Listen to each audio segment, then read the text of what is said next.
He goes to victory lane, Dustin Jarrett. Yes, he does. He's pulling into victory lane, and we will send it down to Ben Shelton for the interview. For the 34th time in his career, his 5th Lucas Oil Late Model Dirt Series win of the year, his 11th win overall, and another event where he joins his dad as a champion. His dad, of course, Show Me 100 champion. His dad championed the Jackson 100. His dad, a Lucas Oil Late Model Dirt Series champion. Don O'Neal won this race back in 2011.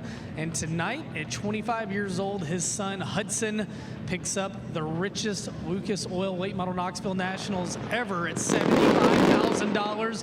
The fireworks are going off, and we wait on the driver out of Martinsville, Indiana, to climb out of this race car. River's down here to celebrate. A smile on his face. Race fans, you're a winner here tonight, Hudson O'Neal.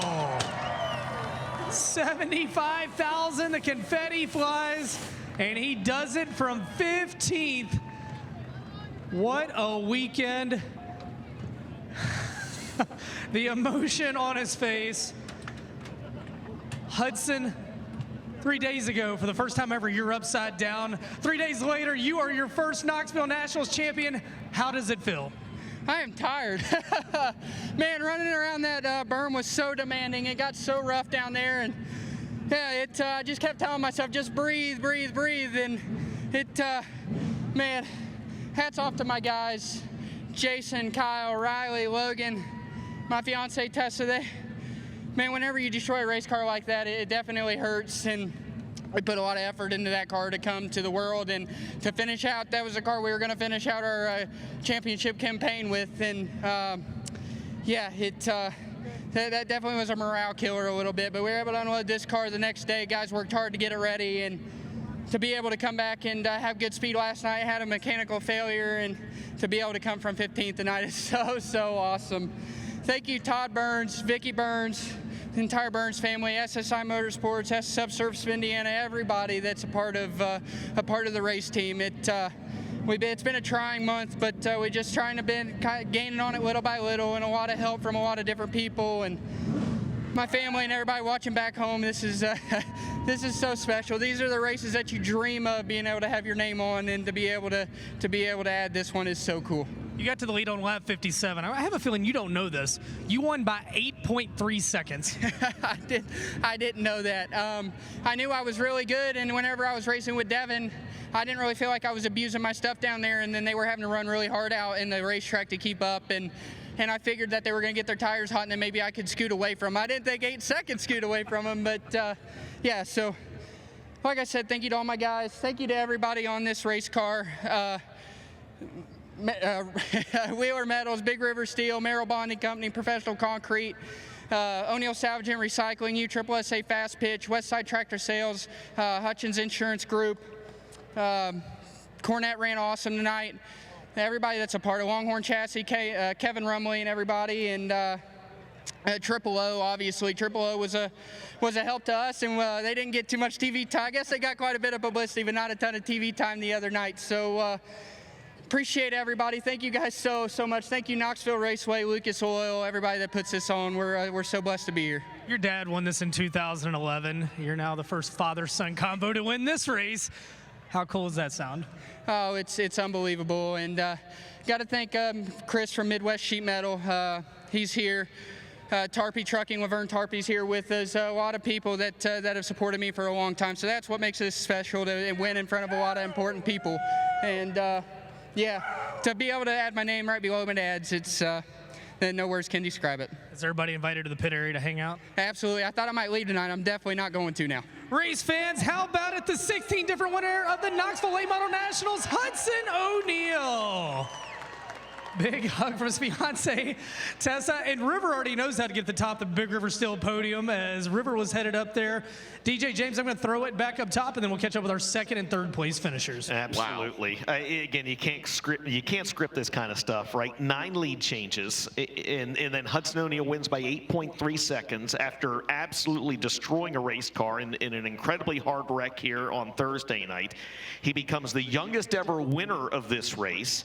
Becomes the first father-son duo to win this race. I mean, we say it all the time, James. The storylines write themselves maybe as much here at Knoxville as anywhere in the entire country. And they're also a father-son to win the Jackson 100. And Dad's going to be racing next weekend in Brownstown in the Rayburn and the Jackson. So they're going to go head-to-head in the Masters-built house car and the SSI 71. So can't wait for that coming up Friday and Saturday.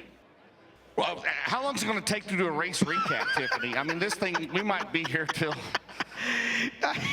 Is it 9? What do you say 9? We figured it up. I mean, there might have been 10 or 11. I was hoping to see more of River.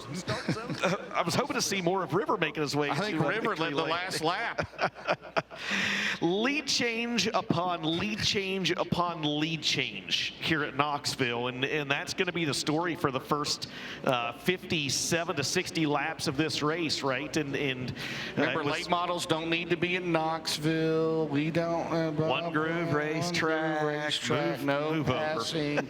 They need to put the berm back. It was unbelievable, and I'm going to contradict myself earlier because I said that I didn't want to say it was vintage Knoxville, but it was, man. It was that old school, slippery, streaky, be at the right place at the right time, get the momentum racetrack, and that was what we saw. Hudson O'Neal took the lead once on lap 55. Moran got him back. O'Neal right there, and then Hudson O'Neal went back to the lead on lap 57. Moran was able to hang with him for a little while, but as we talked about, James, it ended up being an 8.3 second win for the youngster out of Martinsville, Indiana. Well, I got to have that new pin for Brownstown next week because I ran out of ink tonight. So there you have it. Lead changes. So Hudson O'Neal celebrating down there on top of the Big River Steel podium with Tessa and River and the entire crew down there.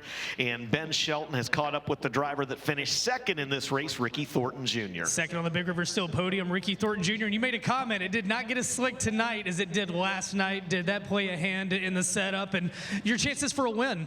A little bit, maybe. I went a lot tighter than I was last night. The track never really slowed down like it normally does here. I don't know if it was just because it was so easy to run around that bottom berm, and so you almost make a rut and then stay a little bit moisture. But overall, happy with the second. Obviously, Hood was a lot better than all of us. I think he started 20th or something like that, and drove all the way to the front and then won by 8.5 seconds or whatever it was. So congrats to him. I feel like anytime it gets like around a berm like that around the bottom, near Pittsburgh a few years ago, Hud wore us all out running below the berm. So yeah, congrats to him after flipping night one.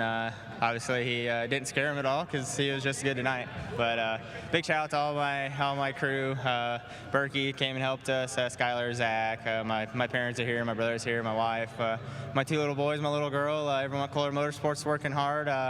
Hopefully, we can go to Brownstown next week and be really good. Ricky Thornton Jr. second here tonight. He started back and forth. Third on the Big River Steel podium, Devin Moran. Man, Devin, the first half of the race, you and JD had a heck of a battle. Second half, not a bad car, but not what it took to win. What was your biggest challenge during those latter stages? We just got that bottom, started chunking out a little bit, and when it did, my nose was just too low and just kept on bouncing. I just could not circle that bottom, and yeah, all in all, we'll take it. I really felt like we had a really good car for a long part of that race. I could move all around. Me and JD had an awesome race going on. It was so fun going with him, but obviously Hudson was the best car tonight there at the end. He did a great job. My guy said he was like a second faster than everybody per lap at the end of the race. So all in all, we'll take it. My guys did a great job. I just want to thank Roger Sellers, Double Down Motorsports, Robbie, Casey, Connor, all back at home. My beautiful wife, Lakia, my great crew guys, Big River Steel, C&W Trucking, Lazy Days RV, Millwood Plumbing. So many great supporters of my race team. I can't thank them all enough. Hazen Services, Pee Wee Record Service, Corey Phillips, CPA Law Firm, just Holland Haskell, so many people. I can't thank them all enough, and yeah, we'll just get ready for the playoffs now. Devin Moran, third on the Big River Steel podium, guys. It was a race with so many storylines, and it was definitely entertaining, but man, Hudson did something special at the end. Yeah, he sure did, James. Your final thoughts on this one? I don't want anybody on social media to say anything negative about the last two nights. Please, just save it, because that was spectacular. That's what it's all about. We'll be back in 2026. How about this crowd tonight? There is more people there than you'd ever think, and that was awesome, and they enjoyed it from start to finish, my friend. That was awesome.